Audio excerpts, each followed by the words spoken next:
How do you get over fear? Well, we got a good buddy of mine, Steve, a former Navy SEAL, who has definitely experienced some fear in his life. Like all of us, life is a whole series of fear. We all have to deal with it every single day. And some days we have to deal with it a lot more than others. And there are some circumstances in life that we have a whole lot of fear. We don't know how to deal with it. We don't know what the motivations are that drive us to say, no, I can't do this thing because I'm fearful. And then why do you end up doing that thing? And I really need to do this thing, but I'm too fearful to do it, and then don't do it. And that is a driving force in all of our lives, whether we recognize it or not, is that we make a lot of our decisions based out of fear. Based out of fear of what people are going to think of us, fear on whether I fail, fear of whether I'm going to be rejected, fear of I'm not going to be loved, fear of, maybe I need to do a certain thing. What if Matt doesn't come over? What if my brother doesn't come over? What if, I wonder, I don't know, I'm so fearful. What am I going to do? Oh, God. Hold on, I got to have a drink. And the main one, the fear of the unknown. Yes. Oh, for sure. I mean, I mean, going somewhere for the first time or meeting someone for the first time, and you're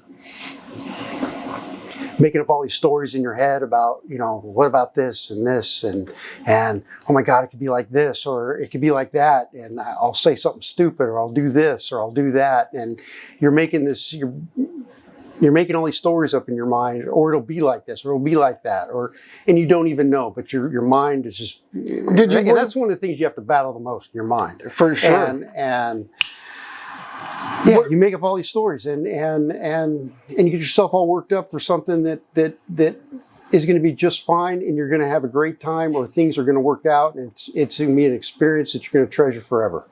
What were you that way before you went to SEAL training? Did you have all these preconceived notions in your mind that made you fearful, or did you just like you did? There's always fear. I don't know. Because it's kind of like we were talking about in a previous podcast that all y'all should watch because it's great. We're talking about, as a 20-year-old, you just jumped over your fear to go travel to Europe. Was that the same thing of going into SEALs training? You're just like, well, it's just I can just do it. Yeah, I mean, I've always been an adventurous kid. And I've had a lot of experience throughout my life. Trying to think, start back to. How about jumping out of planes? Huh? Where the first time you had to jump out of a plane, you were. Yeah, I was like, wait a minute here. I mean, I have this thing on my back, and just. I mean, I hope it opens. But is it fearful? And especially when you're at the door and you're looking down and I mean, you see the ground and you're like, well, yeah, I mean, this might not work out. But there's two fears there. Well, yeah, there's a fear of that, but there's a fear of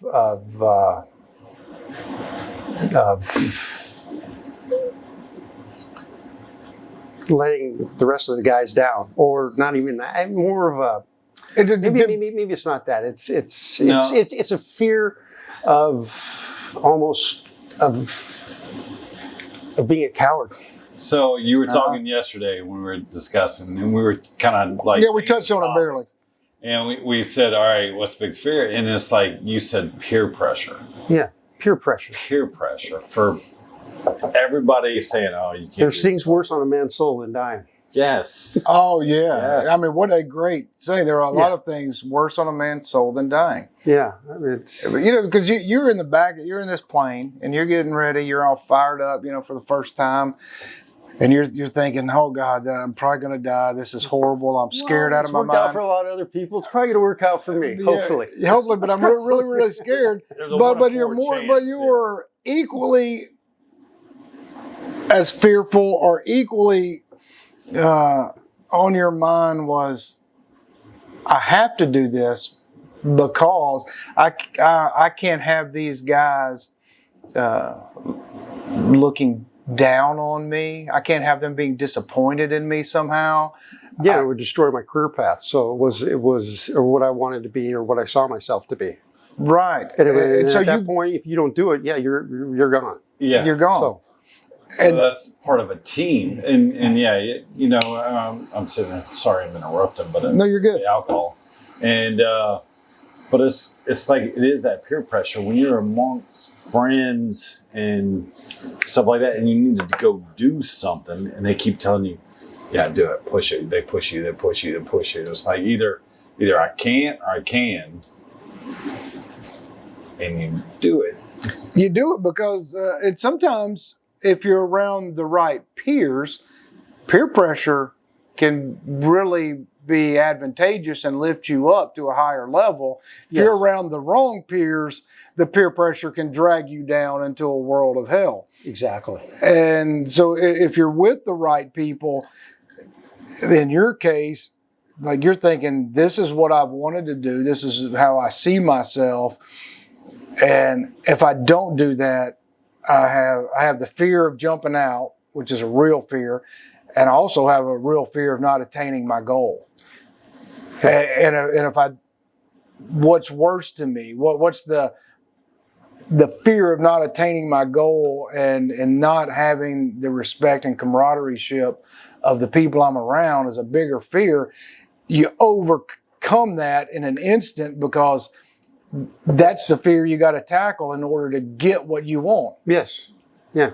And I had an older brother who was also in the SEAL teams. And were you first or was he first? No, he was first. Oh, well, yeah, you can't be a puss to your brother. Yeah. So I mean, there's a million things. That was one of the things that helped me get through SEAL training because I knew I couldn't fail. Yeah, you can't definitely go back and see your younger brother. Yeah, it was. And like I said, I mean, go back. There's worse things that tear a man's soul apart, I guess, or whatever, than dying. I mean, there's other things you have to live with and every day of your life. If you don't,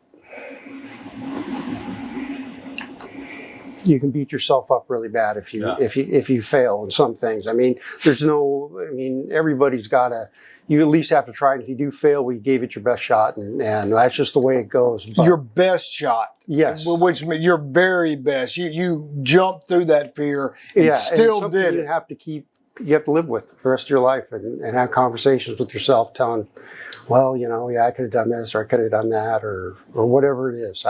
You don't want to get to the end of your life, and can you imagine you at the end of your life sitting on your deathbed going, man, I probably would have really been had a great time and really enjoyed myself and had lifelong, deep, meaningful relationships with good guys if I'd only just jumped out of that plane.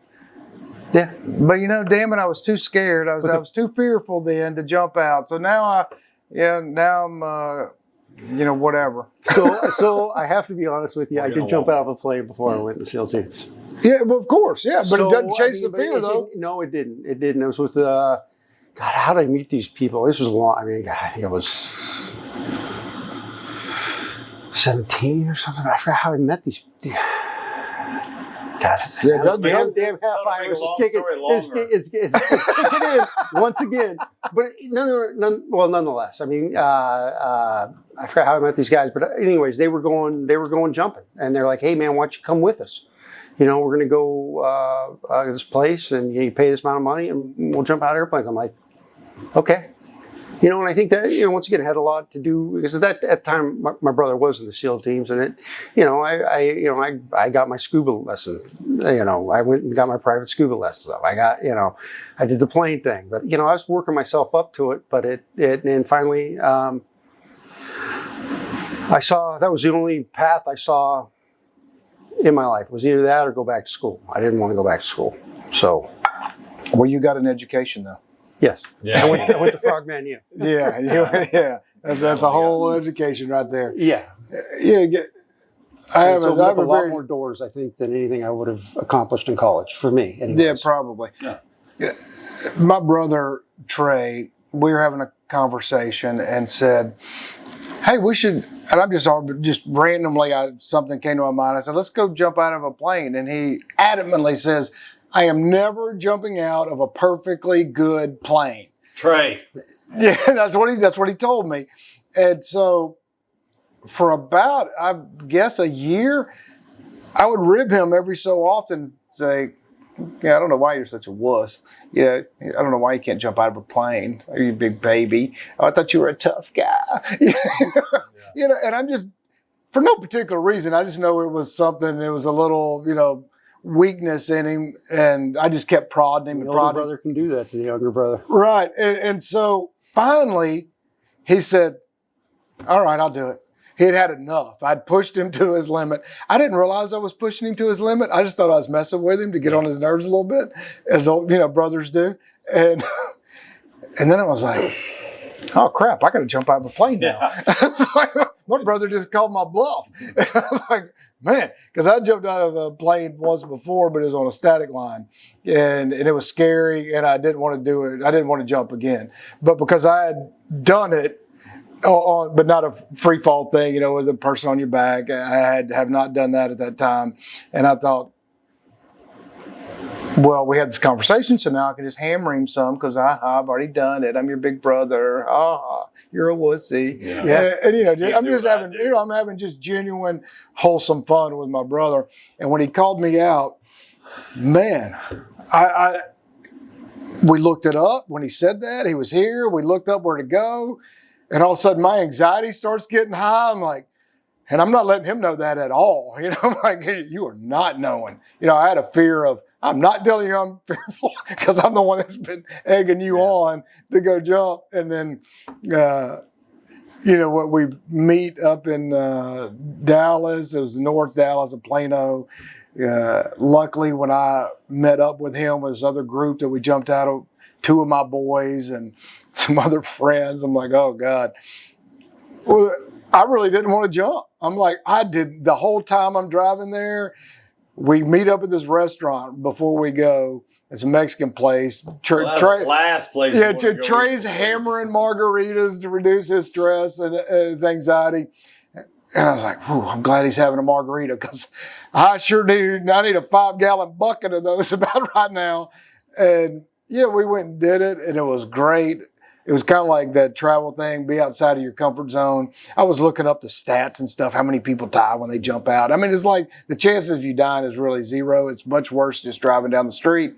And, man, it was the best thing ever. So I got to say, when I jumped out of planes, my instructor, I wasn't there. I took a weekend off when I was jumping out of the plane, but he did it. And he hit his head on the tail fin and died. And that was my instructor. And then the next week, I think I went, and my static line, I was still doing a static line. Static line got wrapped around that wheel right there, and they have 2 pieces. Oh, that's really unusual. Tape. They have 2 pieces of black tape. It's like you need to put both your hands there and push down. I couldn't even reach the black tape. And he's like, jump. I'm like, okay. So I did it. The static line came around, cut my lip, cut my chin, everything like that. So I'm free falling. All the adrenaline, you got adrenaline. Well, for just a second. You won't notice it. I don't notice it. Yeah, that's exactly right. So I'm bleeding, and that blood is just coming up right there. And I'm like, woo! I land on the ground, woo! My buddy's like, dude, you're bleeding. And I'm like, woo! Yeah, you're bleeding bad. So I stopped jumping after that. But yeah, but I took that chance, not because of peer pressure. I think it was because of that. I wanted to prove to myself that I could do that. I could do this. I could do Which is another big reason to get over fear. Just like you, yeah. It was like I was doing a deal, a real estate deal of building a subdivision, and it was something I really wanted to do. I wanted to build a nice subdivision, but I didn't know how to do it. And I didn't know how to build roads or build sewer or do the electrical, and I didn't understand exactly how the platting with the city and the parish worked, and all these things. Had just enough knowledge to make myself extremely dangerous. But I also had the lack of knowledge to know that I couldn't do it. But so I believed I could do it, but I was still real fearful of, could I do it right? Could I do it and not let anybody see me not doing it successfully? Like, if I start doing this thing, if I put it in motion, if I can find somebody, because my goal was, because I already talked to the banker, and the banker says, well, you're going to need, at least 30% equity in this thing, and then we'll finance the rest. If you can get you got to have the right people in these different places. And I was like, Find a good mentor for that one, huh? yeah. So I just started going, wow, okay, this is something. It became really stressful, but I ended up finding a landowner that put up their property as the equity. The bank financed the other half. I got the most prominent engineer in the area that knew everybody to get it, and he recommended other road contractors and the sewage people and the electric stuff to go underground. So I had people helping me, Building the ATM. and ended up putting it together. But one thing I didn't consider the landowner that put up the equity. I didn't consider their inexperience and other headaches. It's kind of like, once you succeed, when you get there, how do you handle that? Like, how do you handle the goal you just accomplished? That's a whole nother topic. But that is a big fear. Like, I was really had sleepless nights on whenever we were first getting ready to market those lots, and like, man, what if they don't sell? What if what if my mom thinks I'm an idiot? What if she just thought she had a son that's a dumbass? What if my new business buddies that I've been working really hard to cultivate those relationships, and this doesn't work out, I'll be a failure to them, and then they won't want to do any other business with me.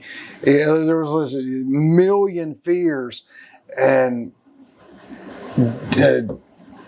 you just got to do it. It's kind of like people that are fearful of going to another country. You have to do it, and I think that's where most people, and I've been this. I'm no better, but it's you let that fear get to you, and then you never commit to the action because your mind starts screwing with you, and that fear builds, and then you just, I don't know, it's like a paralysis. Yeah. I mean, have you found that? I mean, Yeah, for sure.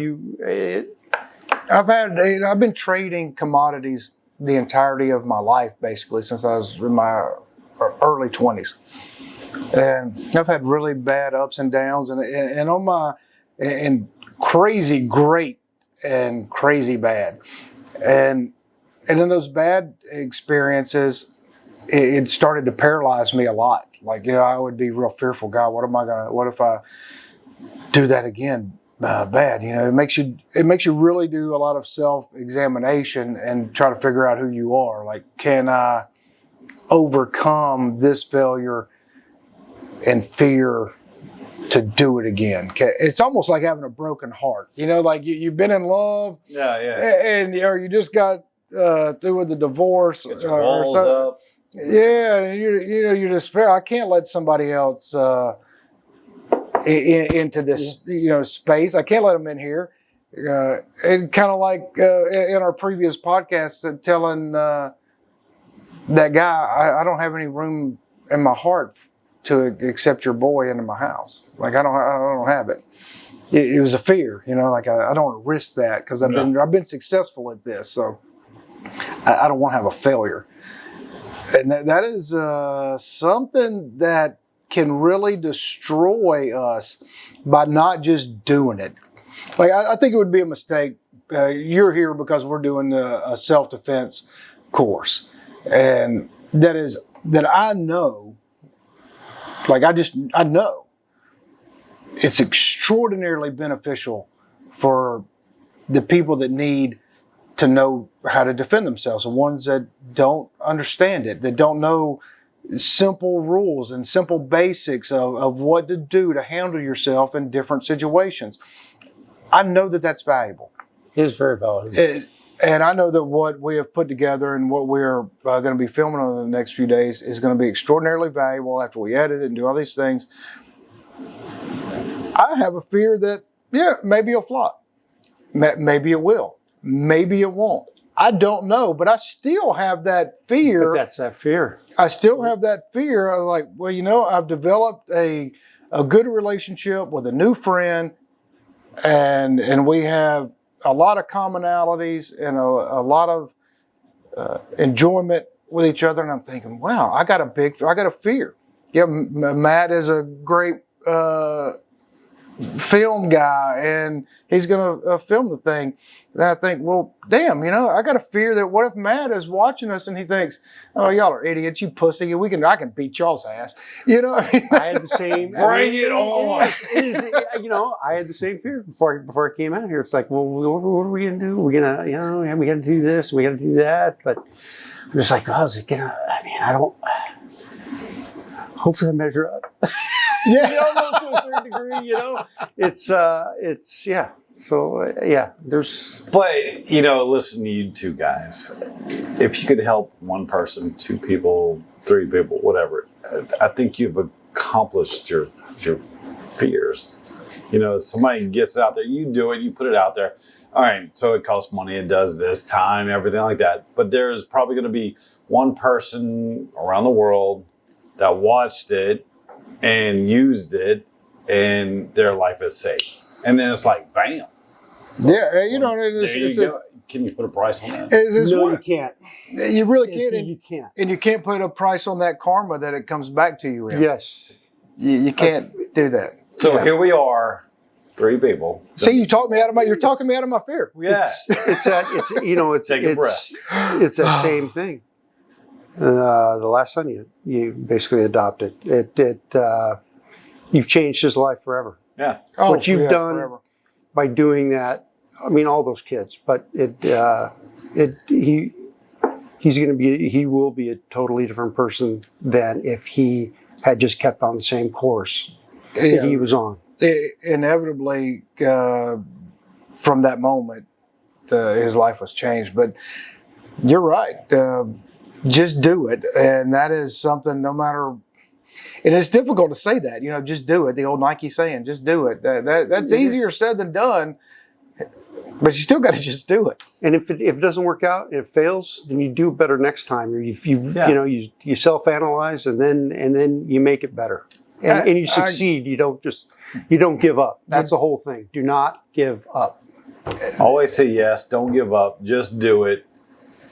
Another slogan? You got one? These are all slogans, but they're slogan for a reason because they work. They're true. I mean, yes. Well, the thing is, let's say we put... I hate that Nike has a true one, but... Yeah, you know, well, yeah. Let's say we put so much money into this thing, and 2 years from now, you get an email saying, thank you so much for those, courses. Here's my... I was in this certain situation where this really worked out for me. I can see that because and that's one of the things that helped get me up over that hump of fear was that the things that are outlined in the course were, there's about 6 of them that I've used in my life personally in a real life situation that because I'd been practicing that same thing, I didn't have to think about it. I just knew exactly what I was fixing to do. And there were a couple of them where I was just playing, but in real time and in real life where I was in a mental state where I wanted some aggression. So when I saw them being the aggressor, I thought, oh, yeah. I know that feeling. I see that, and I know that would, I know that being a time-tested and real-life proven thing, that'll be beneficial. And that is one thing when I was writing it out that helped me get over that little fear factor. But there's so many other things that we get fearful of. Like, I mean, a real good example was I was extremely depressed and down after Monica died, and there's the year anniversary of her. I'm in a deep, dark place of sadness, and Jill had asked me to lunch. I told her no. Ended up asking her back to lunch because I didn't want to be alone on that day or the day before. And so we went to lunch, and all of a sudden, if I wouldn't have just said, I'm going to lunch, because I had no expectations, I had no intentions, I just wanted to distract my mind for the afternoon. Just say yes. Yeah, just say yes. Yeah. I was like, I said yes. I'm going to say yes because I'm feeling miserable. And all of a sudden, the weirdest thing, I just walked in, and instantly I felt a calming peace. And I really felt so strange. I was like, this is weird.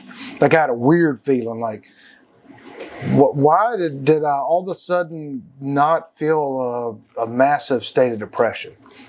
I was like, well, this is uncomfortable. I'm starting to really get comfortable in this depression.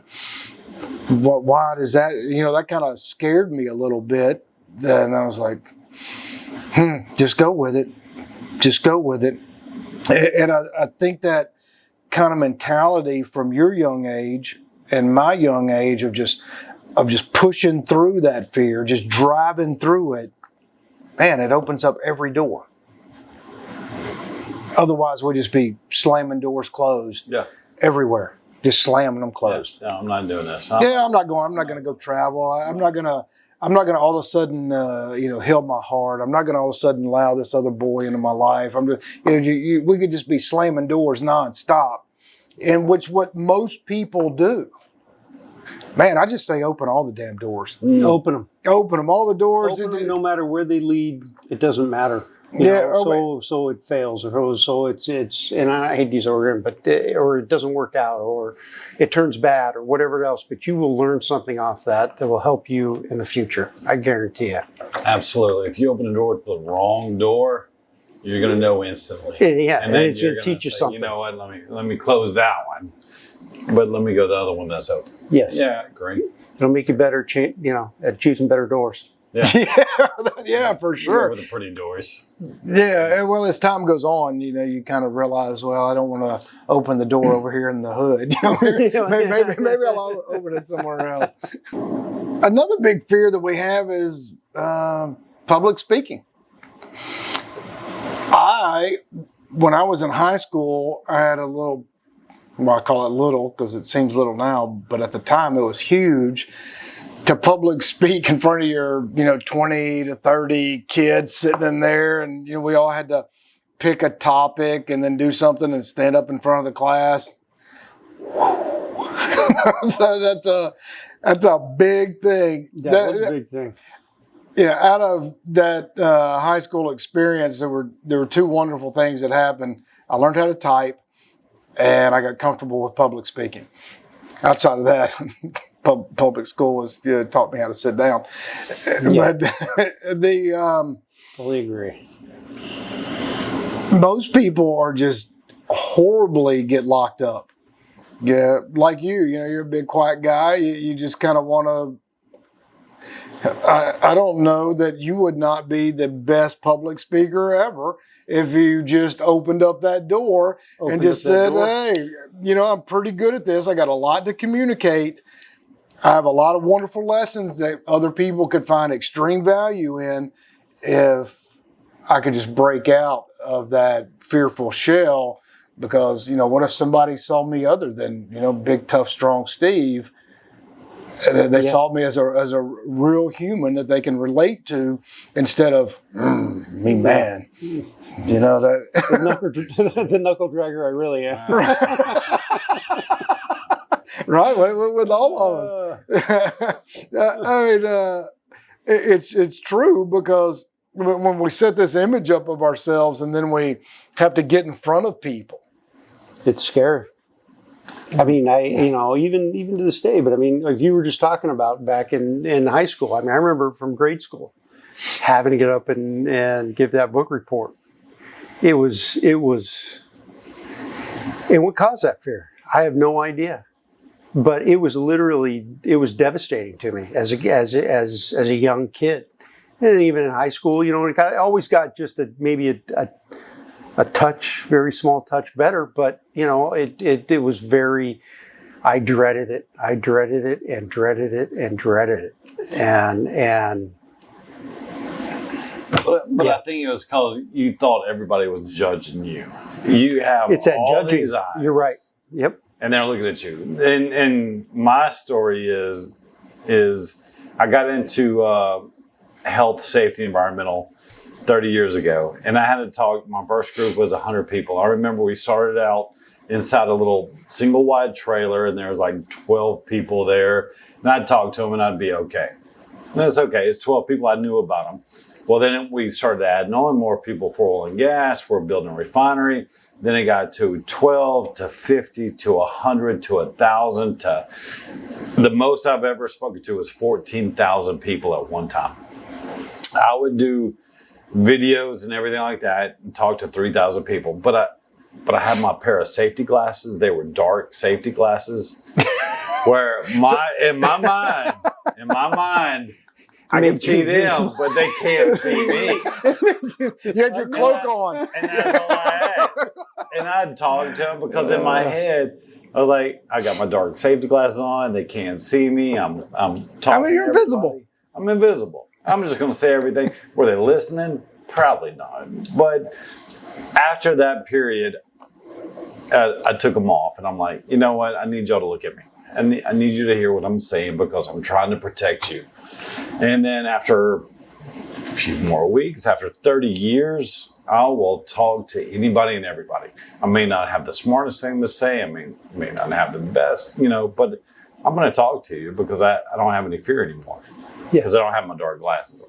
And so you were able to take them off. I took them off. So I got over that fear of talking to public people or the public. But there are times where it depends on what group or what people, I'm not going to talk at the White House or anything like that. Well, who would want to do that? Nobody. Yeah. Pretty sure I'm going to pass too. Talk to the guys that You better be lying. that I understand, that understand me and know what I'm talking about. So, yeah. So when I was working in construction, my boys worked for me 2 summers. And I said, you're going to get up there and you're going to talk to 3,000 people tomorrow.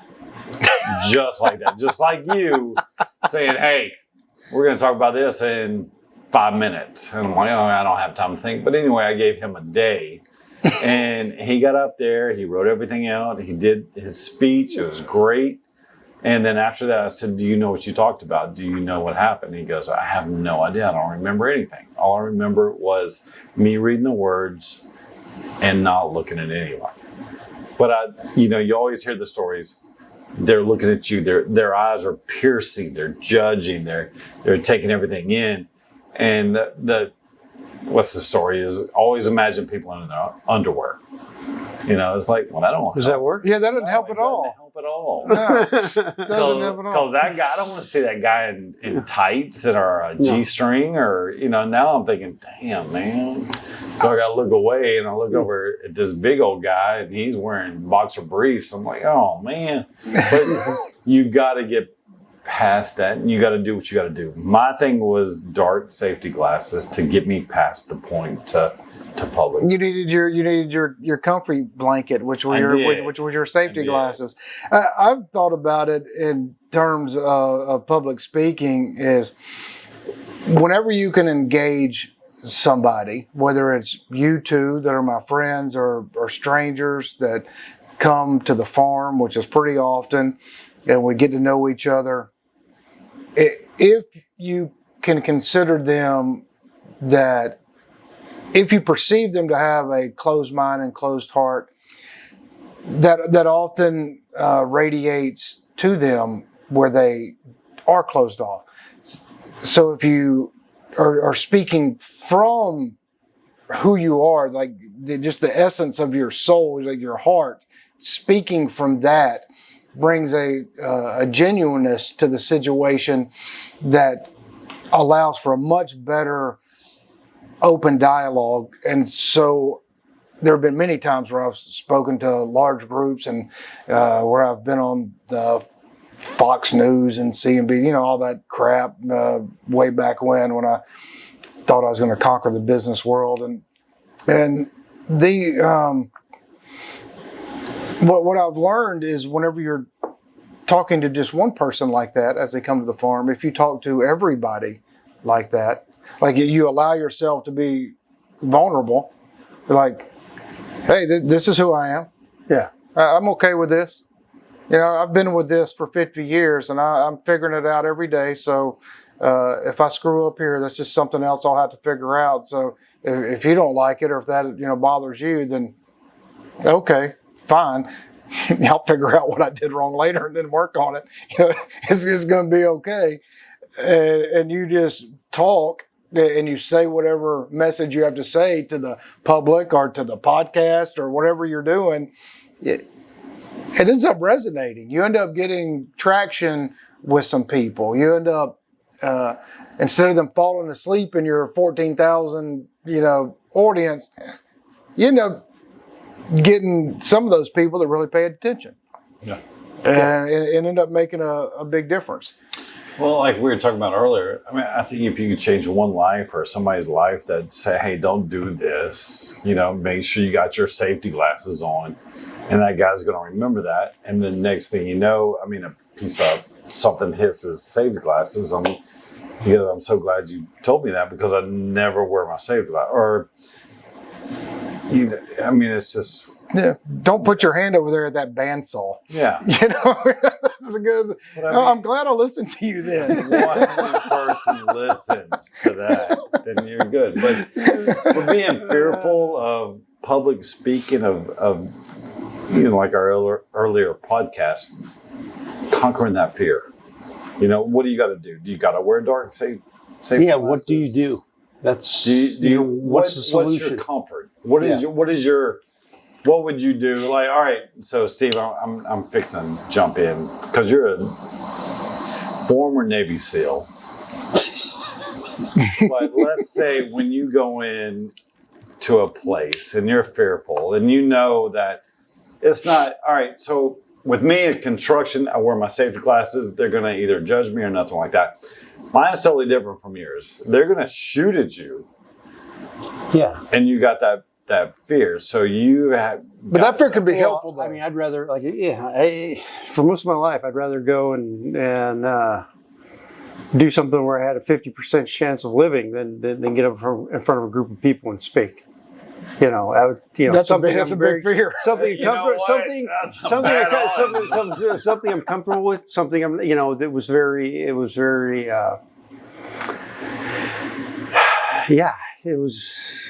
even to this day to a certain degree. It still is, and as I mentioned earlier, as a kid, what caused that? I don't know. When I was a young kid, I did have a bit of a stutter. Maybe it was that. I don't, who knows? You got any ideas? I'm just, it could be a born that way? Is it something that's happened in your life that is? It could really be both or none at all. It could just be who you are. I've never had that experience. And some people I have this idea of myself, and I don't want these people to have a different idea of me because I've invested so much time into developing this idea of me. And if they end up walking away from another idea than what I want them to have of me, then that's bad. If they all of a sudden all walk out and go, man, that guy's a douchebag. But you spent your whole life not being a douchebag, so you don't want them to walk away with that notion. So it could be from nothing in your childhood. It could be just, hey, this is my ego. And Trey, my brother, is the same way, not with necessarily public speaking, but with a fear of not wanting to accept failure or not understand that this is a part of life. So not that he's a failure, but little bitty simple things. Then I have to and I'm talking for him. So if you're listening, haha. I love you, Trey. Love you too, Trey. So it's this notion that you have to always be the smart guy. I always have to be the strong, tough guy. I'm always this idea of who I am. But, that's just a slice of who you are. You're this whole person. And I think we trap ourselves into this corner. And if we're trapped in that corner of fear, and we can't be like a trapped wild dog in a corner, and if we either cower down and get kicked, or we come back biting and escape, that's the line that's the decision that matters.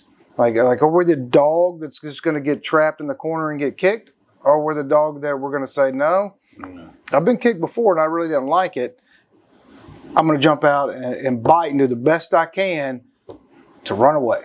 And I think that boils down to everything, and it even expands into all sorts of entrepreneurialism. I think that's a big reason why we have so many people now in the United States that say, I'm going to jump into the corporate world because that's what I've been told to do. I've been told to go to college, just get this thing so I can go work in a cubicle or something I really don't particularly like, so I can Get a piece of paper. sucks. I mean, that, yeah. yeah. So, but I was too fearful. That world's gone.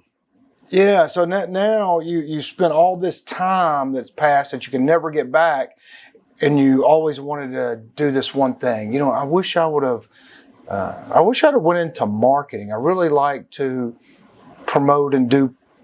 I'm really good at coming up with creative ideas to show people genuine, good quality products that people need on a regular basis. I always thought that was a great idea. I wish I would have done that. But instead I went this other safe path of security, making the minimum amount just to pay my bills, just to pay the car note, just to do this. And just to have enough money left over to pay for my kids' stuff, and just enough money over to put a tiny bit back, but put enough where we can have, our vacation. But in the end, where does that get you? You get a life of desperation. It's a life and of... you're going to have a life of regret. Yeah. I think in the end, I mean, not for everybody. I mean, most people just aren't. There's what I call surface dwellers. They don't dive deep. And as long as their mind can keep them on the surface at the end, then they've lived their life, and that's the end. But there's people that finally start, when they come to terms with death, and they start to really ask questions, whether they should have been asking those questions all along. And it becomes very painful. Well, and that's the thing that happened to me. I was working 7 days a week, 10, 12-hour days, making great money, good money, had what I wanted to, and then it got to the point where it's like, my health is bad, my family's not doing so great, I'm not, a lot of things. And I said, I got to break away. No matter what, I know I can go for the secure stuff, keep making money, keep traveling, keep doing all this stuff. I got to break away. I want my land, my cabin. I want to live peaceful. Well, you said it right. I want to live. I want to live. I want to live. I want to enjoy people. This is what it's all about. Yes. Is right here. That's why I try to get through to a lot of people is all that, status, all that garbage is absolute garbage. Bullshit. I mean, it's the people around you. It's experiences in life. It's this right here. Or the fake experience that everybody wants to show you. Hold on.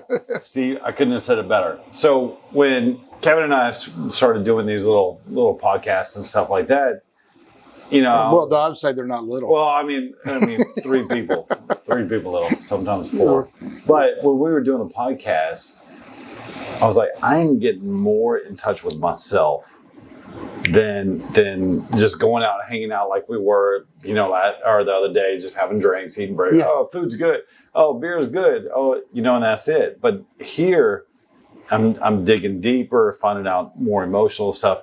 And I've noticed you from when we started this podcast and when we met yesterday, you were kind of backed up. And of course, you're a former Navy SEAL. Of course, you're looking for all your exits and all that. Stop. I mean, He's ready. He's like, can I jump through that window? I can jump in that window, roll There are down 2 doors. 3 feet. Yeah, we know that. We got you. I can jump in the bathroom. I can slide down the toilet, whatever. But you're opening up a whole lot more. You're talking a whole lot more, and I know that's because of, first of all, you're fearful of expressing yourself to guy. I mean, just letting us know the inside of you, which I understand. People I don't know. Like if you and I sit and talk, like Kevin and I sat and talked. Last time I was here we talked for I don't know how many hours, Kevin. Oh God, nonstop. I mean, all night. Yeah, and we're doing that now. Usually you don't get that out of me. But if I'm better, especially if there's one-on-one. Like I'll talk to you if we're in a big group, but you'll never get the you'll never get the real me until we're alone and we're going. But that's true, I think, with everybody. Yes. But what is true to your point is that as we talk, if we all feel safe, we all know that whoever's watching us is people that enjoy this type of conversation and that they also have same fears and they're trying to overcome their own fear. And that is the point of life and the point of our podcast that we continue to do to overcome ourselves, to go, hey, I am afraid of public speaking. I am afraid of opening up my own shop.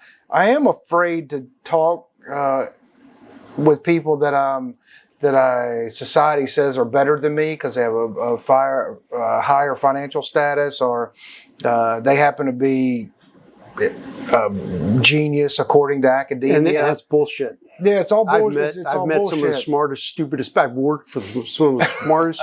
I only, Ivy League. You're in the military, Ivy right? League. Yeah, of course they were dumb. Well, no, not military. Let me tell you, after the military stuff I've done, recently in the past, I call them the smartest, stupidest people I've ever met in my life. They come from Ivy League schools, but they couldn't find their way out of a plastic bag. I mean, they might be able to do books and do what the teacher tells them and do this, that, and the other, but their ability at logic and just common sense is frightening. And it's also and I don't. And you've seen this. And you've seen the same thing with the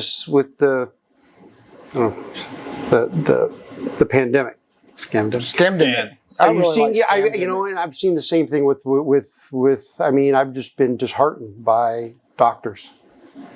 People who are supposed to know. And don't you think fear is the big? I think it is. It's a fear. It's fear of losing their income. It's doing what they're told to do because they're not, like for me, I have principles. I've given up $1,000 a day job because of my principles, because I will not, I'd like to think I have, one word that my wife has we talked to her one time, she used to describe me, it was loyal. But, for that, whatever. But, I have integrity and I have principles, and I will not for any amount of money will I compromise those things. Because that's not life. That's not, how do you live with yourself? We're all going to die. Yeah. This is it. This is either you leave something better for other people, or you're a scumbag and what if you teach your kids to be fearful, and what if you teach your kids to succumb to the negative peer pressure and succumb to their fear and to go be a douchebag because of your own actions? Then man, you leave the world a lot worse off. Yeah, that's exactly what you have kids. I have kids. You got adopted kids. I mean, what if we did that to our kids and they brought that down generation to generation? I mean, that's what we have to do. We've got to build back. Yes. I'm not going to say better. Yeah. Thank God to build kids. Yeah, build back better shit ain't working. Anyway. Yeah, it's a No, good I mean- slogan, though. But we have morals and integrity and things like that. And I think morals and integrity lead to overcoming your fear. Like it, They do. If you have a Stand your principle line. of I don't know what's it. It's not a principle. It's a way of living. What's the word I'm looking for? A way of living. Yeah, you're exactly it is right. You have a literally- mindset, and a you- philosophy. and you stick a philosophy. Yes, that's it. If you have that, and you go forward with that, and you are not willing to compromise, because in the end you're going to be dead, and your money's not going to last. And quite honestly, if you depending on the type of person you are, if you're a sociopath or a psychopath, then I guess it doesn't matter. But if you're a human being, those things will come back to rip you apart and rip everything apart. I think, anyways. I think so too. I think you got to overcome your fear in everything, whether it's just jumping out of a plane if you're healthy enough to do it, whether it's starting your own business if you have a Yes. passion about something, whether it's it. your speech can help the group that invited you to speak in the first place. Do it. Just do it. You're never going to. Nobody's ever going to criticize you more than you. And you if better they- believe that. And, Yep. and if they happen to criticize you more than you, without constructive criticism, if it's just being an asshole critic, then you don't want to listen to them in Yeah, the first fuck place. them. Yeah, fuck them. You want to be around people that are only going to bring out the most positive nature in you, and you being moral. You're going to look at yourself at the end of your life and go, wow, I wish I'd have took that chance. I wish I'd have said yes. I wish I would have just went off and did that business that I wanted to do. I wish I would have done that. And then you're going to be full of wishes, and that big bucket of wishes is I going know to that be feeling. empty. It's going to It's be empty. It is. Yeah, you're You going to go, have to. wow, look at this big bucket of wishes. It's so empty. I can't do anything with this bucket. If there's anybody younger that's listening,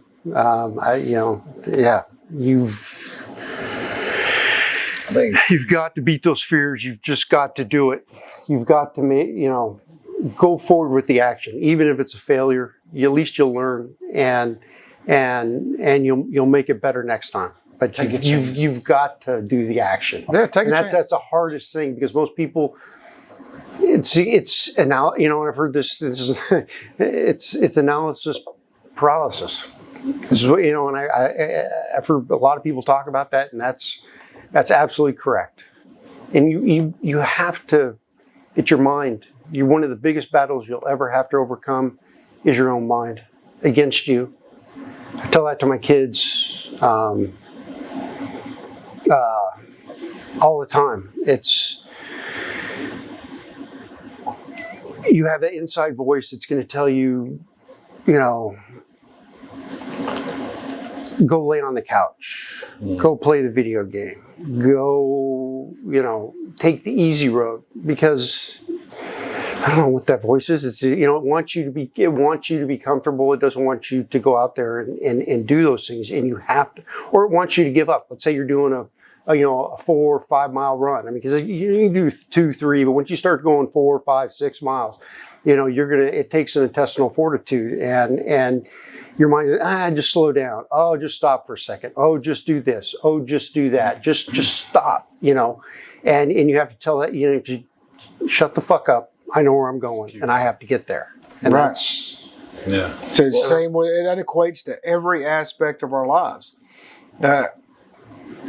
I think of my failures, and those failures, if I would not have overcome those fears, I would have not have been able to experience those failures that taught me so much.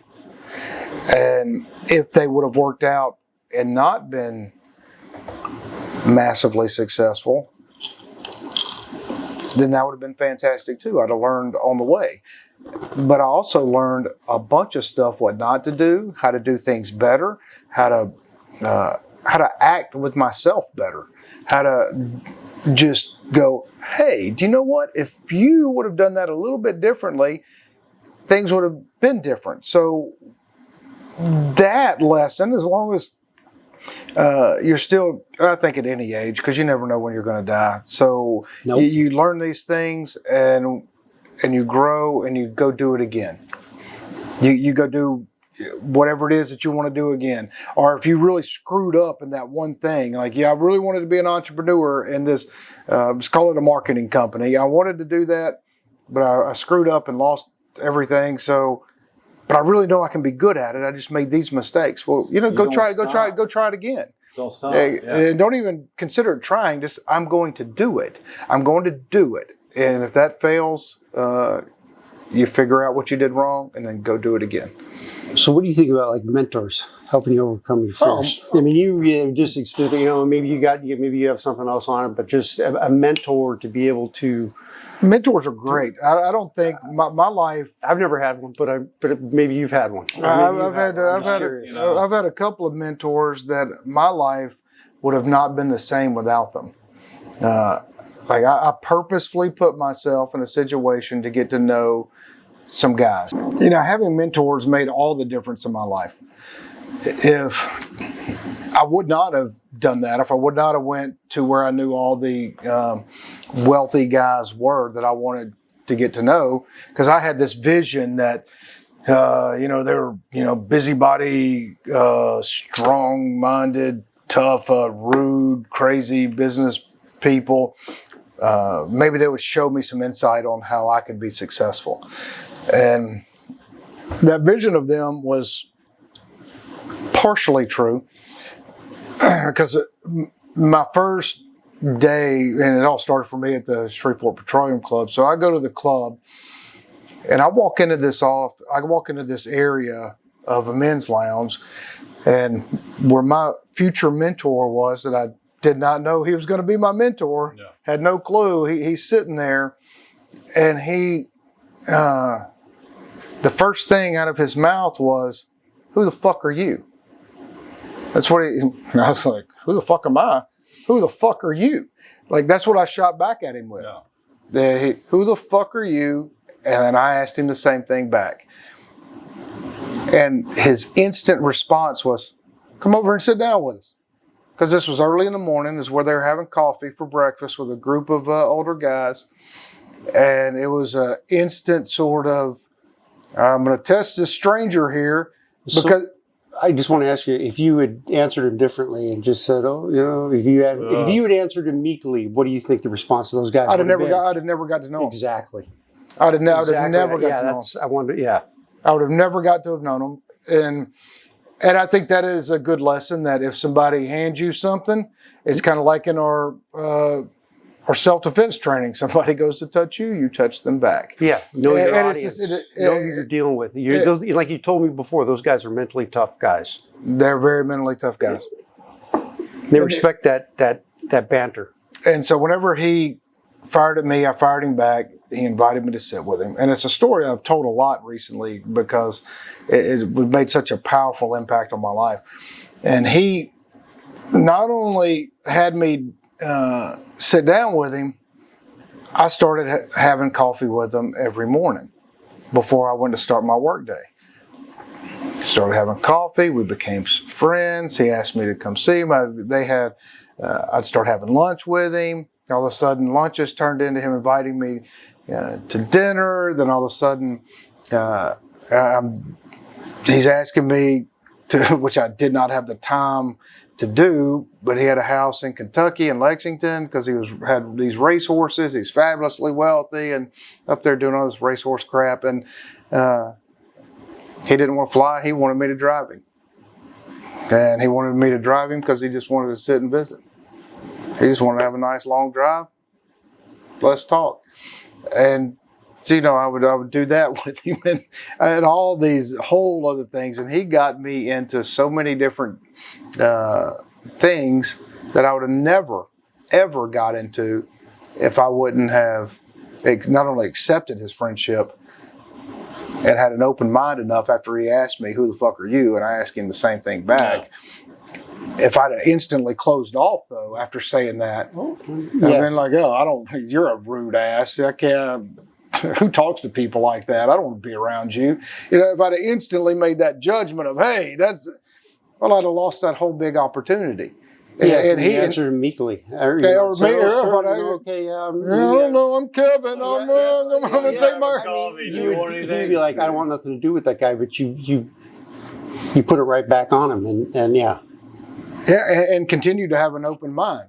yeah, And that allowed for us to have this blossoming relationship where he took me in, and then he made a big, strong effort to introduce me to all the right people. And he made sure that a lot of those people knew that, hey, I'm close with this guy. And he would make a comment that he made many times, taking him under my wing. This boy's under my wing. At first, I wasn't real sure what that meant because I was doing my own thing. You know, I was trying to build my own business, and it's like, under your wing. What the hell are you talking about? You know, we're buddies. You know, we're starting to just talk. met. Yeah, well, even after a year or two went by, he would started saying that. I was like, man, I'm just doing my stuff here. I don't know what under the wing means. But then I finally got it because all of a sudden he started putting me in, oil and gas deals, and all of a sudden he invested in some deals I was doing, and then he had other people do the same, and we're like, wow, all these opportunities opened up because of that mentor, and he just gave me the best advice whenever I was down or out or up. Hey, don't get too high on yourself. Don't think you're not going to be making mistakes. It was a rough banter because he had these guys were not only mentally tough, but they talked in a way that the average, especially in today's society, they would go, oh, you are so rude. You are so we need to cancel you right now. You need to let's take him to the guillotine, because he would say, like, hey, don't get, high on the hog and don't go be high on your horse. Because you're still a little, fucking dick. I mean, he would say stuff like that. You're just still learning. Look at all that water between your ears, you little dumbass. No.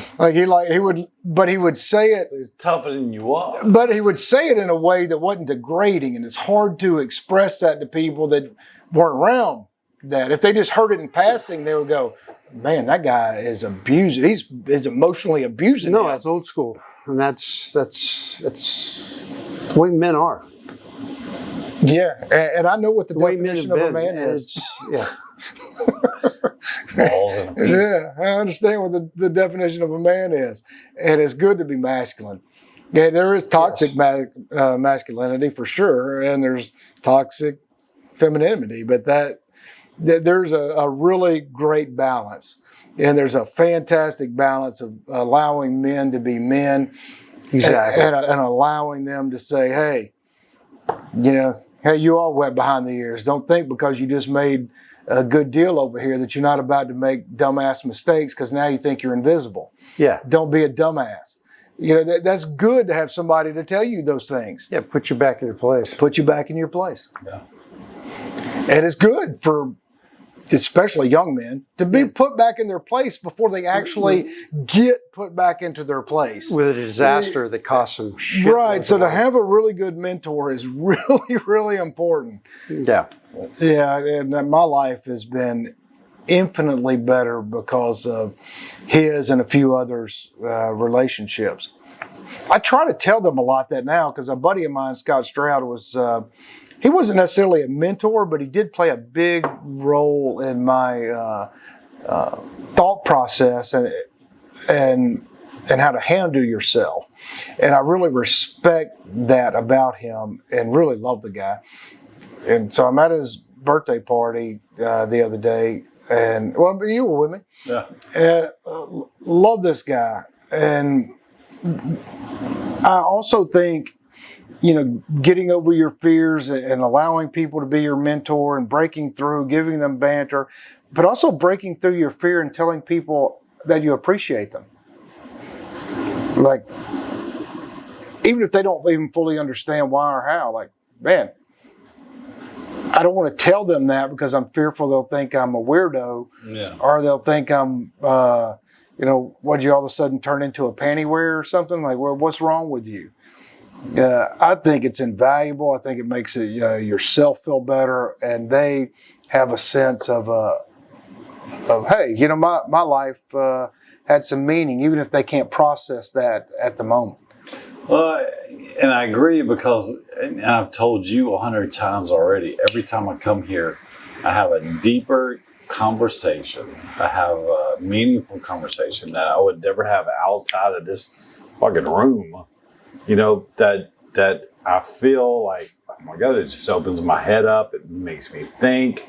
You know, we meet new people all the time, and it's a good thing. So I feel. So you're not fearful? You're not fearful of talking to a seal? You don't fear he's going I'll take his ass. I'm just kidding. See, I think you already killed me. I don't know what happened. No, you're not bleeding. You're good. Okay, You're I'm good. good. It was safer than jumping out of I a saw plane. Axe behind him. But no, I mean, it's like, yes, you have to go take those chances. You and like I said earlier, we're all different people, but we all are the same. Yes. We all want to talk. We all want that communication. We all want to be good. And we want to feel connected in a genuine way to other people. Yes. Yes. And I think that's great. Kevin and I have known each other for our whole lives. I love him like a brother. He's my brother. Steve, I met you yesterday. Yeah. Instant connection. You feel comfortable? I feel.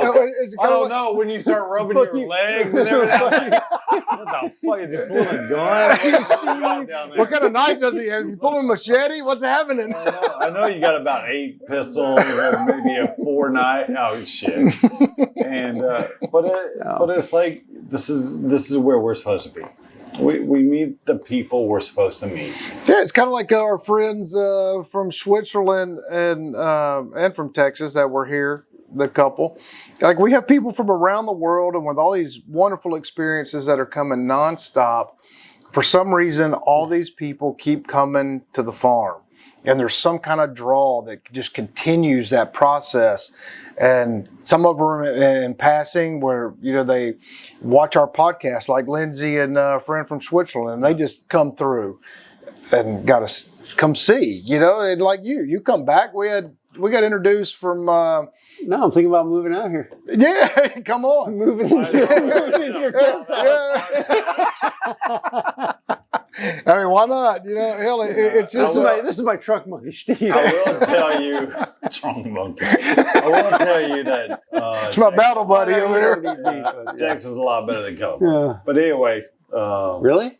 yes. Are you sure? Oh my God. Where the terrain of weather's better than Oh, in shit. I've California. been trying to but, escape that place for a long. Well, anyways, I have, but you know, that's I another mean, fear. The the whole West Coast. The only place on the West Coast I'd like to live at this point is Montana. But anyways, go ahead. Sorry, I'm off. Why not? Well, don't be fearful. What's fear? What are you waiting for? Well, he has to overcome Yeah, some 'cause all other the, objections. Yeah. Yeah, but you know, the whole thing is in life is if we live in a state of fear, we're gonna miss out on so many wonderful opportunities. No, and a lot of times things will work out, Yeah. no matter what. Even if it's a scary financial move, Scary everything. to a certain degree, things will work out, and they will work out in your favor. I agree. So with that, I'm going to say overcome your fear. Do it. Do not hesitate. Never stop pushing yourself outside of that comfort zone. Always push. There's no other way to allow ourselves fully outside, like to fully breathe and live and have understanding without overcoming those hurdles. And if we're too scared to jump over the hurdles, well, we're going to run right into the hurdle and fall anyway. So you might as well just not be fearful and jump. Yes. Or pick yourself up if you hit that hurdle. Yeah. Pick yourself up. And then realize, hey, I probably should jump over that next one instead of trying to run through it. Yes, And if you have a question, email Kevin. Yeah. Well, you know, luckily there's a such thing as anybody. I will help anybody. I will help anybody. Yeah, I for will sure. take my shirt off my back to help anybody who's a good a human Jew- being Well, trying to do I- the right thing. That's I do right. like me that too. shirt. I don't know what it means, Ronin. It's that You can have it given to me. assassination I'll give movie. it to you. Isn't that the It's a- assassination movie? Huh? Yeah, it's a Ronin. It's a samurai that Yeah, the Oh, yeah, samurai right, with- right. left yeah, without yeah. a master. But anyway, It's a Let's close this thing out. befitting of a seal. Thank y'all for joining us. Overcome your fears. We only have one life. If any of you out there are not doing that, it can make your life so much better and give you a feeling and a sense of appreciation about who you are, so then other people can appreciate who you are even better. And of course, we're on all the alternatives to YouTube, and we're everywhere else. You can look us up wherever you happen to go. And I appreciate y'all joining us, and we'll see you next time.